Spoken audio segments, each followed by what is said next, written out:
Did you ever have a data set that looks something like this and is very challenging to pinpoint where the bad actors are? In this specific data set, I'm specifically searching for instances where the value is equal to 0. Let's enhance the readability of this data set. The first thing I'm going to do is to highlight my complete data set like this. And after that, what I'm going to try to do is I'm going to try to hide the 0 values here with a blank. Select the data set like this, press Ctrl 1 to open up cell formatting. In here, make sure you are in number tab and go to custom.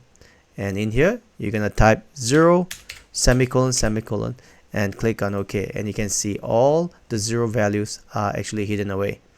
Now, to actually highlight those 0 value cells, what you do is that keep on highlighting your data set like this, and you go Home, Style, Conditional Formatting, New Rule. In here, you're going to select Use Formula, and the formula I'm going to be selecting will be equal to B3 because I start from here, less than or equal to 0.